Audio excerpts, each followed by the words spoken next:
I remembered them this morning. Oh, wow. Like high def. Okay, so please remember that, I'm on the wrong sheet. Please remember that there will be a men's meeting after services today. It always says, please plan on attending at the end. So plan on attending in 35 minutes. This is a very important announcement. The church office, this auditorium, this building, the whole building is closed off starting tomorrow. The reason is we have mold that is going to be dealt with in the back over this next week because the baptistry has been leaking and it's caused a lot of damage back there. So it's going to be a pricey thing, but that's getting done this week. And services next Sunday at least will be in the fellowship hall. So next Sunday and Wednesday, everything's normal because we do it all back there. But Sunday morning next will be in the fellowship hall next week, okay? So there will be nobody here, and please, if you have a key, do not enter this facility till they've cleaned it up because they don't want you to breathe. You know, once they start messing with stuff, then, you know, you could be breathing it in or whatever, so, okay? And then I'm sure we'll be talking today about what we're going to do next, you know, whether we're cleaning this up or what other ideas are on the table. So, and then, okay, and that's it. So I was going to say then, nope, that's what it says, right? I got it all. Okay. All right, so this is a new series. Now, let me tell you about my life, okay? I'm entering into a phase that's going to be, dare I say, very busy. You know, like it isn't all the time, right? Because I'm going to be working on my dissertation. And that means that I'm going to need a lot of help because a dissertation is not just a personal thing, it's a family thing because my family, you know, has to make sacrifices for me to do that. I am right now in my last class, and I can't believe I'm saying I like my heart's rejoicing because I feel like I've been taking classes forever, like years upon years, right? And so I'm glad that I'm actually in my last class. I struggle every week to write the paper due on Monday, you know, because I've been writing papers on Mondays for years at this point. And I think I've written like 150 papers or something. And yeah, well, you wouldn't want to read them. And so I'm going to need your help as a congregation. I'll be explaining that more as we go because I'm going to need people to interview.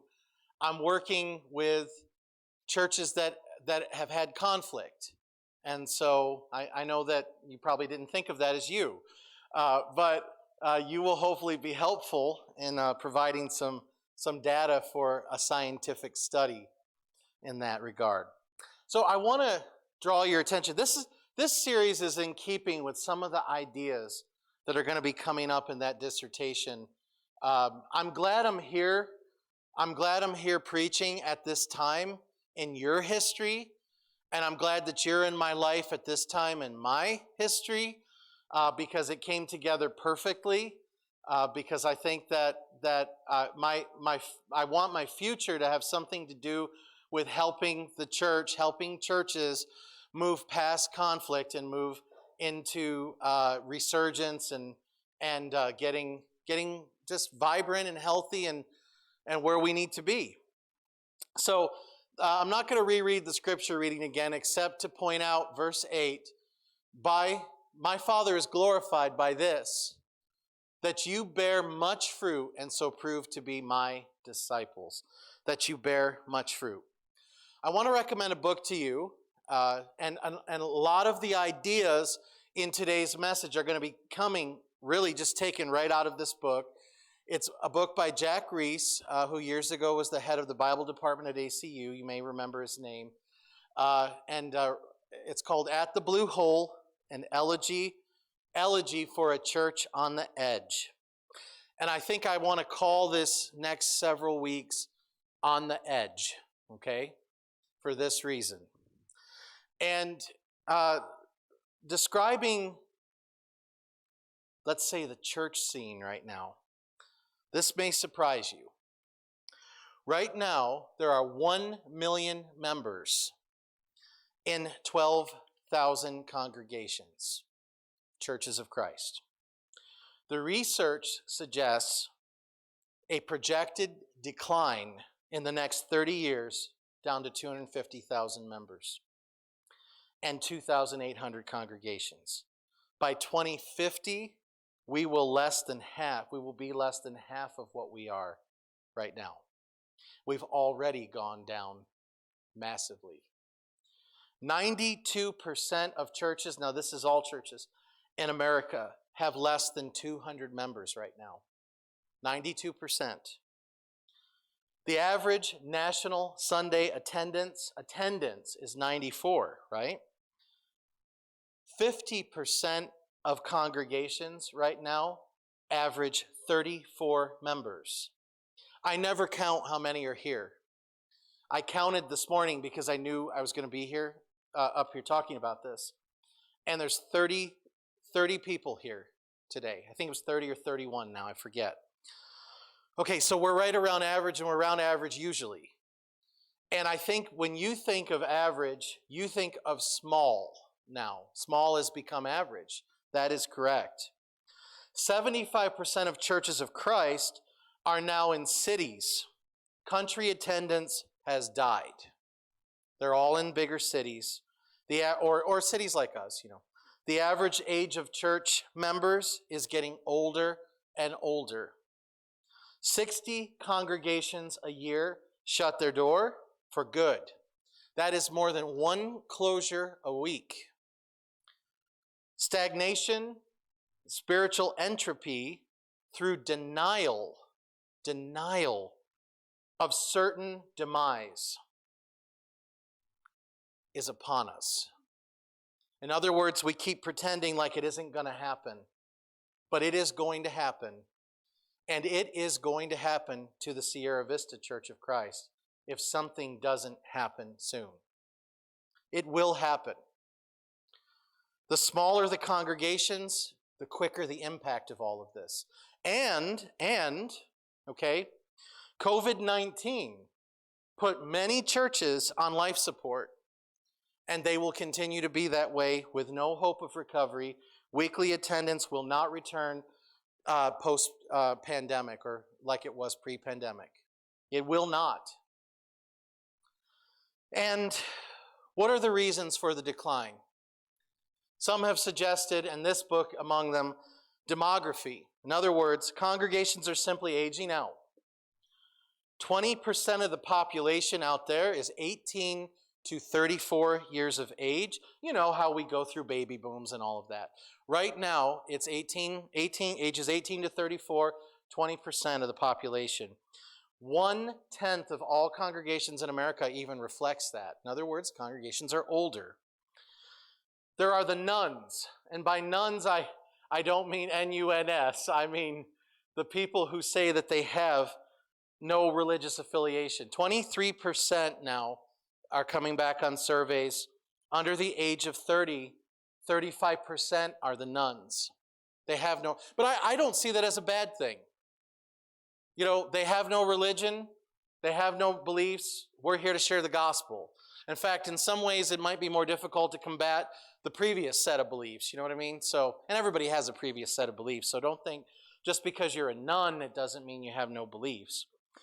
Inward focus in the congregations. In other words, faced with the threat of decline, we get scared. Congregations are getting more and more isolated and more preoccupied with an internal focus. In other words, selfishness. We're just thinking about ourselves because we're scared. It's a normal reaction. Instead of getting on board with God's mission out there, we are internalizing more and more because we want to keep the doors open. And sub-note here, selfishness of us members who have become consumers rather than servants. We have become a consumerist culture rather than servants. In other words, what the church is doing, we think of whether it can personally benefit us. And if we don't think it can personally benefit me, or might cost time or money or miss the favorite TV show or not make our bedtime on time, we will not be there. We are selfish. We are consumers. Also, the culture wars inside the churches. Politics, judgmental exclusivism, superiority, our way is better than all other ways versus any other way. Our way, we got to do it our way. You know, and then of course there's the white way to worship and the black way to worship and the Hispanic way to worship. Look, what we need is unity. We need unity in the body of Christ. And in order to have unity, we've got to drop our own way. It's the only way that works. We don't have to drop it all together. We could collaborate with one another and come up with a better way. Shallow spiritual formation. That is instant gratification. We want easy answers, easy fixes, spiritual highs, churches out there doing the spiritual high thing, without depth and formation for the long term, for the long haul. Okay, what else? Anxiety. Congregational stress is worsening and worsening, causing that death rate to soar. We have a poor tolerance of stress, a complete lack of conflict competency, and readiness. In this congregation, we've recently done a study of conflict competency. It was not, I wouldn't say it was my best, well-received. We're against hearing it. We fight the information. We want to argue with this stuff.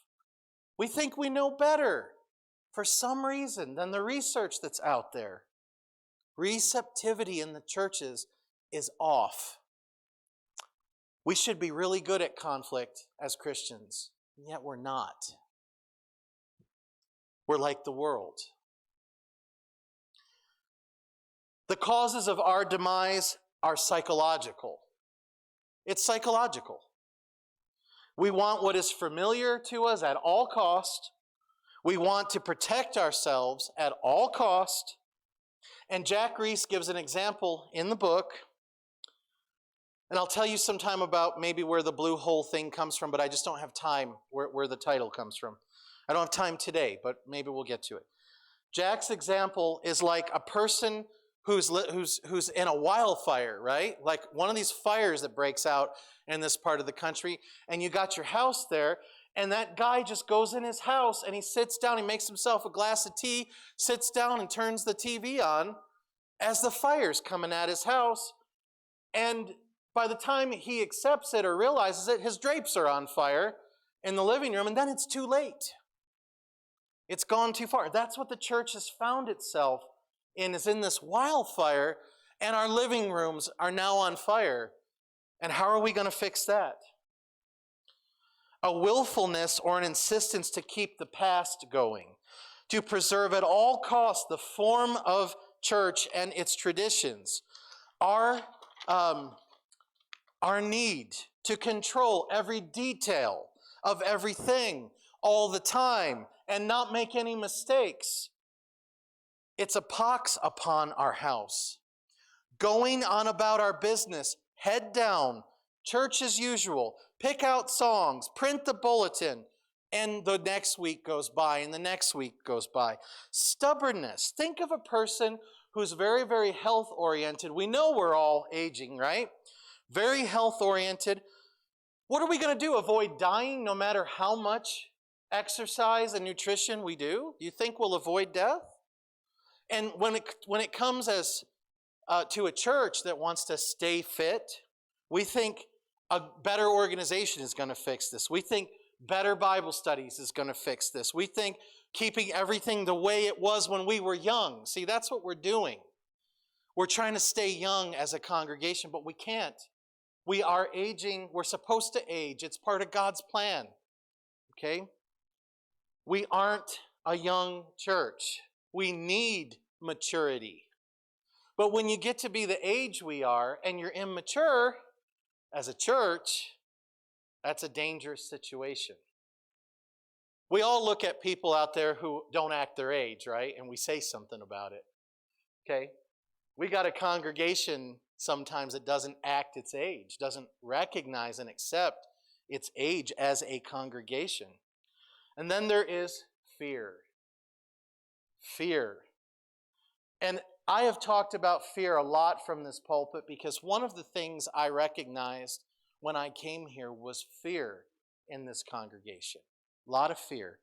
Fear we're going to lose a bunch of people. Fear that our friends will leave. Fear that the big givers will stop giving. But why aren't we afraid of the church not making it past when all the people worried about keeping are dead?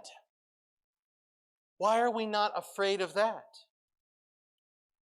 When we have an empty church building?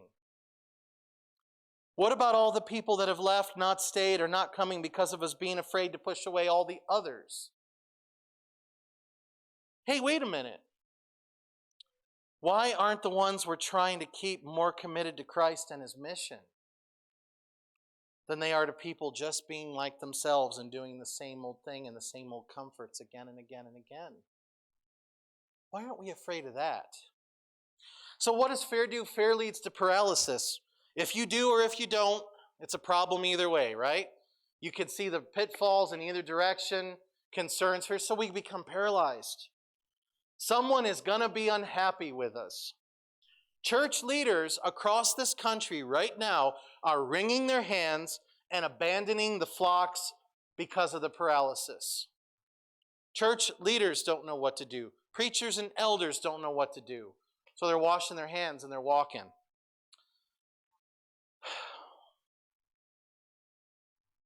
No matter what they do, no matter what they say, no matter how hard they pray down on their knees, half the church is going to walk out no matter what they do. Why isn't someone asking what's wrong with those church members who keep putting their leaders in that position? What sort of position is that? It's a matter of spiritual formation that is our problem.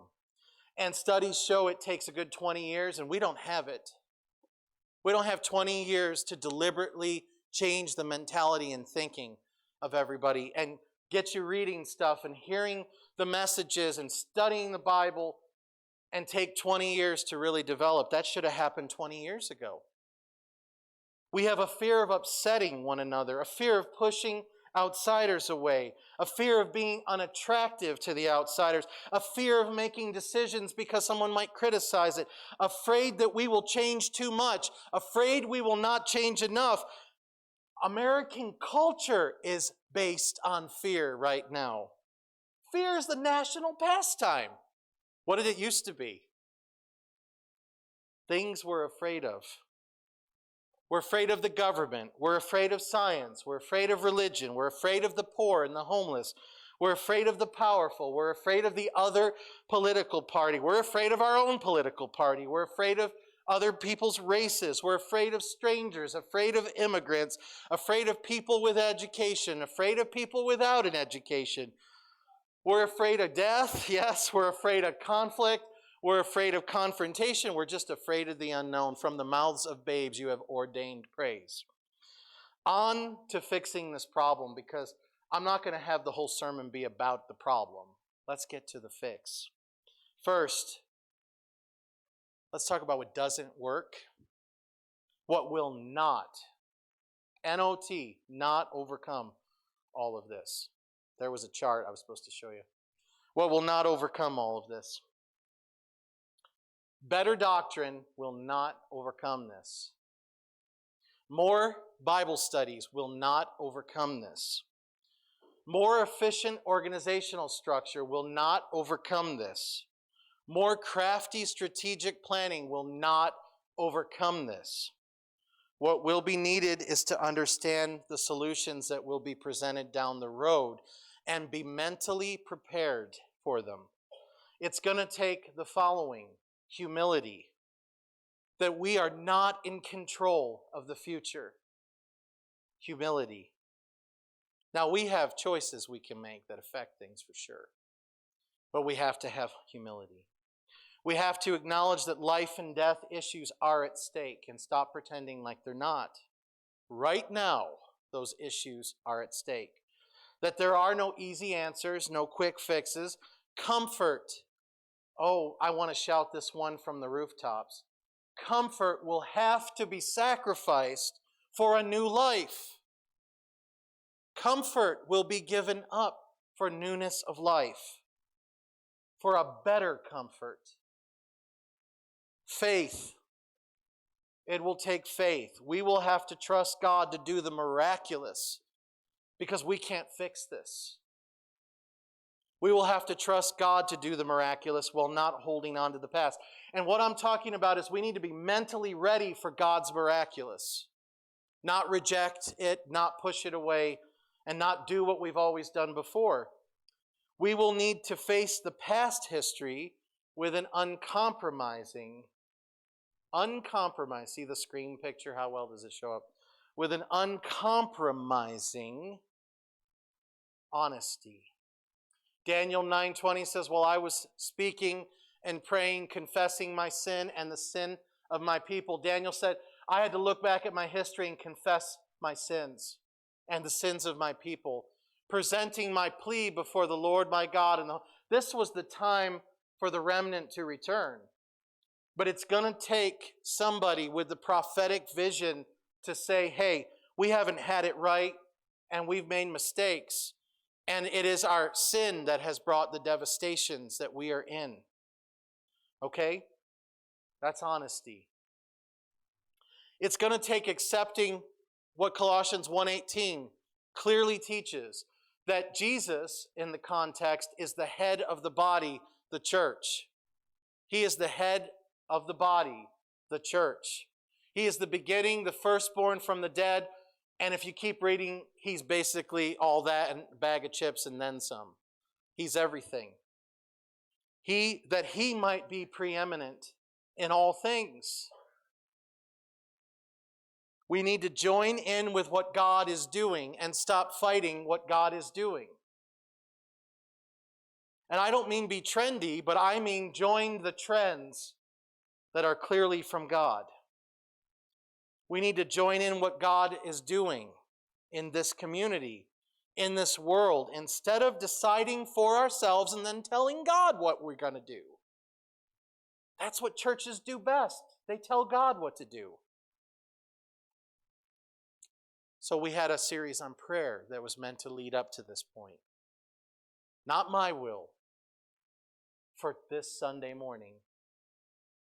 Your will be done today. I've given you this verse lately. There was a sermon and a song we sang in the last few months. 1 Peter 1 verse 3, his divine power. You're seeing how it's coming together now. His divine power has granted to us all things that pertain to life and godliness through the knowledge of him who called us to his own glory and excellence. We already have everything we need. Everything we need is already right here. It must not be being utilized. But we have it according to his word. Most of what we need to make this happen is in our possession already. We just have to figure it out. And we need to question our real motives at this point. We've got some good motives and we've got some bad motives. Let's face it. There's the good and the bad in each of us. And we have to acknowledge that we're running out of time. We must acknowledge this. So that we need to get down to the business of making some of our members uncomfortable. And get on forming and shaping spiritually. And pressing on, as the Bible says in other places, to maturity.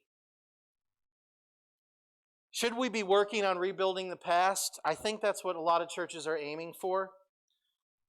That would be counterproductive to do so because the past was not glorious. The past was a mess. It had its own problems and its own day. And if there was anything good, it was the people of God coming together at the Spirit's lead and rising above it all. That's what we do. And so it's going to take humility. It's going to take renouncing the fear and renouncing all the pride and just moving on. We must accept that we will never be what we once were, and that's okay. And why do we want to be? We have to head in the direction of being something we have never been as a church. We have never been the miracle. We know this, that God wants to do. This is going to be something new, something healthier, something more humble, something more Christ-like, something more faithful, something different. What will this new chapter look like?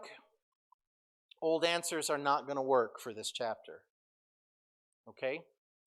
And here's the words I'm going to be talking about at the end here.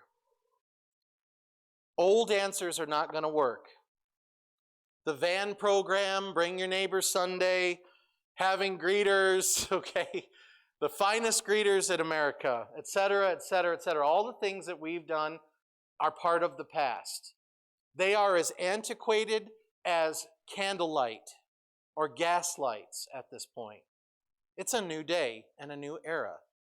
Same God, same gospel, same doctrine, same body of Christ. New times are upon us, however.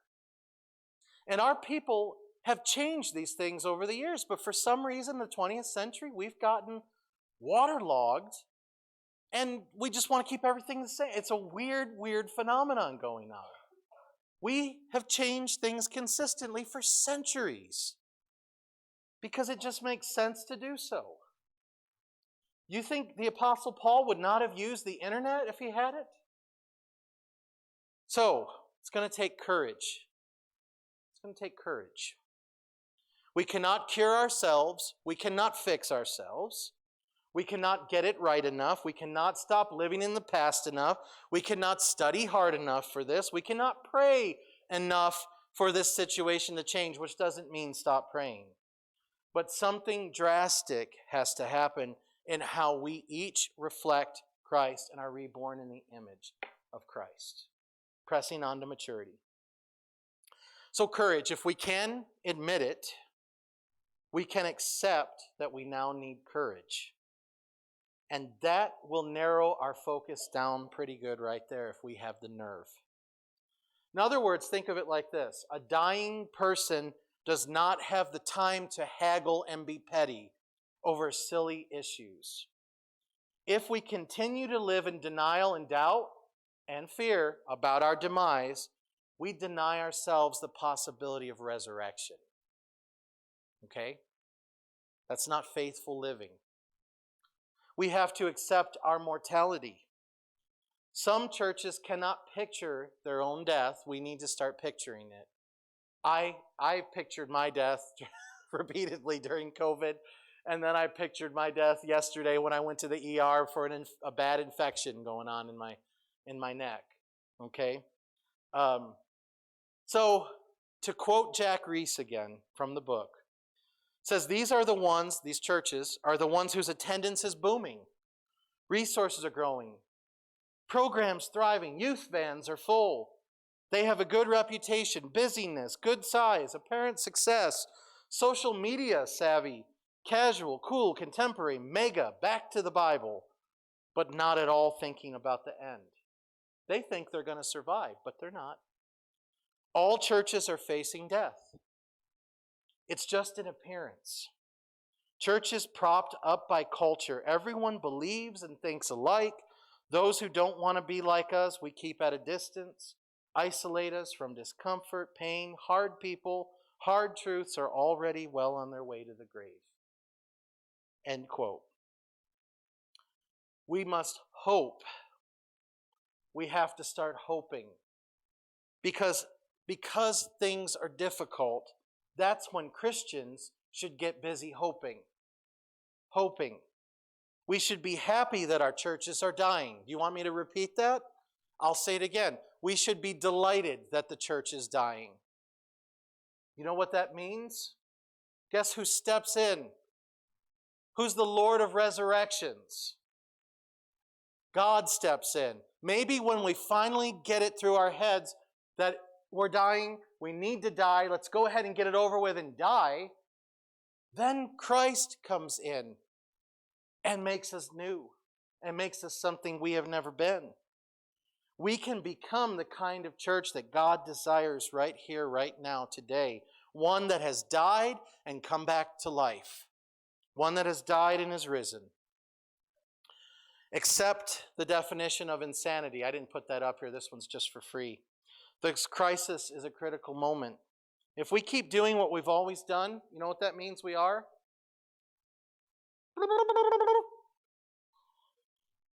Just gonna die, and that's it. And be crazy to the point of our death, and that's it. Slow and painful.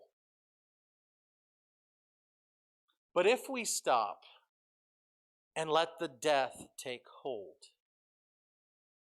I have two things that I have practiced in my life about death and resurrection. One is my baptism, where I was taught the form of teaching.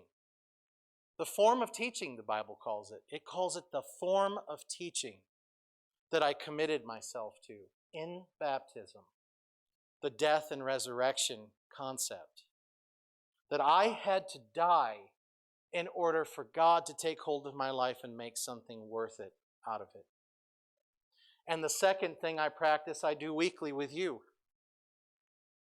The Lord's Supper, which reminds me of his death and his resurrection too. If we stop and let the death take hold and trust in God and get on board with God, we can resurrect. But we have to be willing to be what we have never been before. And that's the challenge. That's the whole psychological warfare being waged against every church in America by the devil. Afraid to let stuff go. Institutional hang-ups and habits that need to go down with the old man into the grave. We got to be willing to die as an institution, as a thought, as a concept.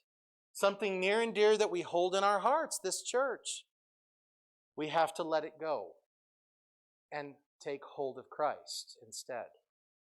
The Christian church does not look like it did 2,000 years ago, and it cannot be expected to look the same in the 21st century. It just can't. We have a decision to make. Not whether the church dies. That's not our decision. That's going to happen. It's dying one way or the other. But how it dies and whether we experience resurrection, God has given that to us. He wants to resurrect us. We have to cooperate with him. So it's a death on God's terms or a death on our terms. And that is our fundamental choice. I've decided when I was baptized I was going to aim for a death on God's terms. That's what it taught me.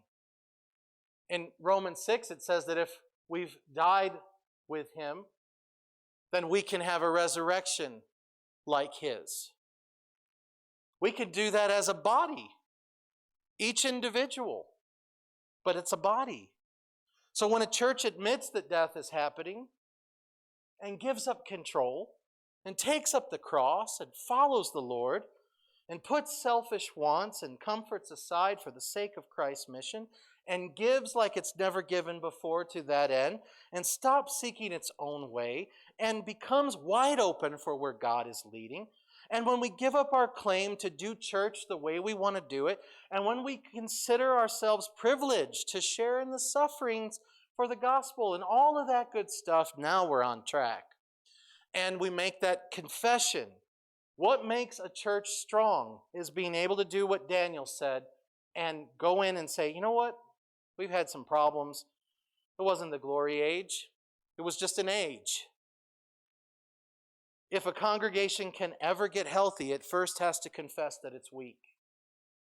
I've read something in the Bible about a God who steps in when people can admit they're weak. I have read something in the Bible about a God who steps in when people know that they're blind He likes to be the great physician in those circumstances. When we can say that we're broken, when we can say that we're inadequate, when we can say that we're incomplete, when we can say that we're not where we should be, I know a God that in spite of weakness can do the most insane, amazing transformations. And it is in that weakness that the Spirit of Christ is at work. So this is an adaptive problem. It's not a technological problem. It does not accept a technological solution. No easy answers. It won't be overcome easily. And it will not overcome the death of this congregation. The death of this congregation as a thought must occur in order for this to happen. We must die to ourselves. Our problems, all combined together, can't solve one without solving most of the others. It's too big of a mess. They're emotional. They're stressful. They're complex. It could take years upon years to fix those things. And then we're still not going to stop our death. So why do we want to look at the past? Well, you want your stockbroker to look at the past, to know how to invest your money. You want your doctor to know your previous medical history. It would be a huge problem if yesterday I did not inform the doctor that I have asthma from time to time. The farming or gardening person will understand this. I'm one of you. You want to know what was planted in the soil last year before you plant, don't you? That will affect your crop. So we engage the past because we know that there are treasures buried in that past. Resources that we can draw upon, learning that can take place. We can learn about how we have adapted in the past and realize that we have adapted to change before. We've been here before, we've done this before, and guess what? God's got it, and He still has. Can help us understand how we got where we are and that we weren't always here in this spot or in this mentality or in this stagnation. And if we changed before, we could change again. We can understand what happened to shape us today. We can also let it go if we can identify it. When we're in a spiritual drought, perhaps we need to go back to the source, the blue hole. If we think you can fix this church or this version of it, it will never be fixed. It must be resurrected. God does not fix lives. He saves them by resurrection. He does not fix old lives. He buries them and He resurrects. He starts over. It is as if we have never been. Reese says, whoever you are, whatever the history of your congregation, whoever your preacher is, however great your worship is, however confident you may be of your conclusions, your church has not gotten all of it right. To believe you have is to undermine the gospel itself, because salvation depends on God and God alone, not our ability to get everything right. There is no church in America that is good enough, none that is right enough, none that is strong enough, none that is visionary enough, none that is faithful enough, none that is obedient enough, none that is restored enough to avoid the demise of what is happening. It is going to take revisioning completely from the ground up, holding on to nothing but Jesus and the gospel. So will you enter in with me on a journey of death and resurrection? Will you enter in with me on a journey with Jesus? We believe by the power of God that we can be made new. Every member has to let the power of God for new life and renewal take hold. If you haven't been baptized yet, you're not a Christian. We want to talk to you about that. If you need the prayers and support of your church family today, we invite you to come forward for that as we stand and sing together. we have one final song, and I ask those who are going to help with prayer to come forward and be ready for those who may come. After this closing song, we can depart.